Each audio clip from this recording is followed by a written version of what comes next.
നമ്മുടെ ഏവരെയും പ്രിയപ്പെട്ട ലാലേട്ടൻ. നല്ലൊരു കൈയടി നൽകിക്കൊണ്ട് നമുക്ക് ലാൽസനെ വേദിയിലേക്ക് സ്വാഗതം ചെയ്യാം.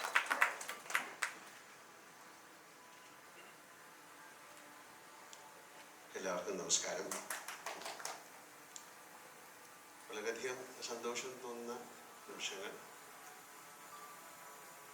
ഇതിലേറ്റവും ശ്രീധർക്കായിട്ട് ഞാൻ ചോദിക്കാറുള്ളത് വളരെയധികം ഭാഗ്യം വേണ്ട ഒരു കാര്യം എന്ന് പറയുന്നത് ഈ സിനിമ ഫിലിമിലാണ് ഷൂട്ട് ചെയ്തിരിക്കുന്നത്. ഞാൻ ചോദിച്ചത് എങ്ങനെ കിട്ടി? കാര്യം ഇത് 24 വർഷം കഴിയുമ്പോഴത്തേക്കും ഇങ്ങനൊരു സിനിമ ചിലപ്പോൾ ലാബിൽ നിന്നൊക്കെ നഷ്ടപ്പെട്ടു പോവാം. പക്ഷെ അതാണ് ഭാഗ്യം എന്ന് പറയുന്നത്. ആ സിനിമയുടെ പ്രിന്റ് പ്രസാദിനുണ്ടായിരുന്നു.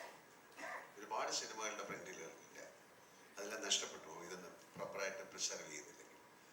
അപ്പം അതിൽ നിന്ന് തന്നെ ഈ സിനിമയ്ക്ക് എന്തോ ഒരു ഭാഗ്യമുണ്ടെന്ന് ഞാൻ വിശ്വസിക്കുന്നു. ഇതിൽ പറയുന്നത് ആർക്കോ ആരോടോ എന്തോ പറയാനുണ്ട്. പക്ഷെ ഇപ്പം ഞങ്ങൾ മനസ്സിലാക്കുന്നു ഞങ്ങൾക്ക് നിങ്ങളോട് എന്തോ പറയാനുണ്ട്.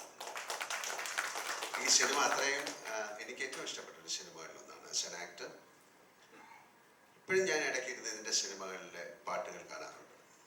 എന്തൊരു മഹാനുഭാവനുമായാലും മറ്റു പാട്ടുകളൊക്കെ ഞാൻ കാണാറുണ്ട്. ഇതിൽ എൻ്റെ കൂടെ അഭിനയിച്ചിരിക്കുന്ന ആൾക്കാരെ ഞാനിപ്പോൾ ഓർക്കുകയാണ്. ജയപ്രദ, വിജയലക്ഷ്മി, മുരളി ചേട്ടൻ, ഒരുപാട് പേര്, അവരെയൊക്കെ ഞാൻ ഓർക്കുന്നു. എന്തുകൊണ്ട് ഈ സിനിമ ഓടിയില്ല എന്ന് പറഞ്ഞു കഴിഞ്ഞാൽ, ഇപ്പോൾ അദ്ദേഹം പറഞ്ഞ പോലെ ഇത് കാലം തെറ്റി വന്ന സിനിമ എന്നൊന്നും പറയുന്നില്ല. എന്തെങ്കിലും കാരണം കാണും. അന്ന് ആർക്കും എന്തോ ആരോടോ പറയാനുള്ളതെന്ന് മനസ്സിലായിട്ടുണ്ടാവില്ല.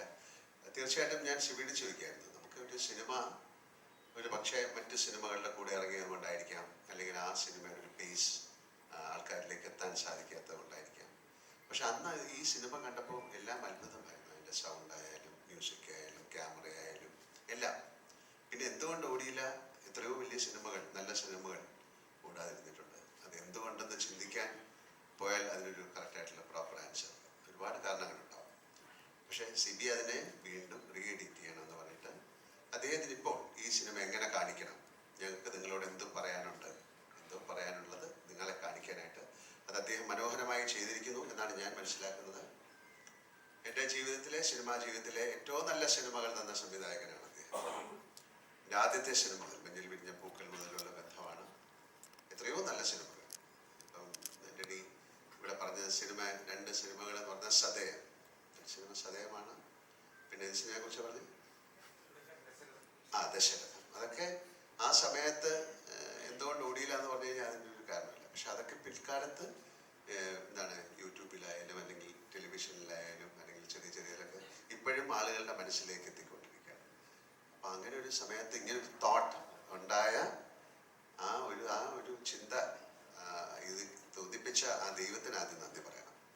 അല്ലെ, ഇങ്ങനൊരു സിനിമ ഇത് വീണ്ടും നിങ്ങൾക്ക് ഇത് ആളുകളിലേക്ക് എത്തിക്കാൻ സാധിക്കുമെന്ന് ചിന്തിച്ച ആ മനസ്സിന് നന്ദി പറയുന്നു.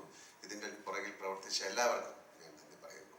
എനിക്ക് ആസ് ആൻ ആക്ടർ ഏറ്റവും വളരെ വേണ്ടപ്പെട്ടൊരു സിനിമയാണ്. വളരെ അത്യപൂർവമായിട്ട് സംഭവിക്കുന്ന കാര്യങ്ങളാണ്. ഹിന്ദി സിനിമകളൊക്കെ വീണ്ടും ബ്ലാക്ക് ആൻഡ് വൈറ്റ് സിനിമകളൊക്കെ എടുത്ത് കളർ ചെയ്തൊക്കെ വീണ്ടും കാണിച്ചിട്ടുണ്ട്. പക്ഷെ അതുപോലല്ല ഇവിടെ പ്രോപ്പറായിട്ട് ഒരു സിനിമ അല്ലെങ്കിൽ അതിൻ്റെ ഫിലിം സൂക്ഷിക്കുക അങ്ങനെയൊക്കെയുള്ള കാര്യങ്ങളില്ല. കാര്യം പല ലാബുകളും ഇപ്പോൾ ഇല്ല, അതൊക്കെ മാറിപ്പോയി. ഇവിടെയൊക്കെ വലിയ കെട്ടിട സമുച്ചയങ്ങൾ വന്നു. അപ്പോൾ അതിൽ ഒരുപാട് സിനിമകളുടെ പ്രിൻ്റൊക്കെ നഷ്ടപ്പെട്ടു പോയി, എത്രയോ സിനിമകളുടെ.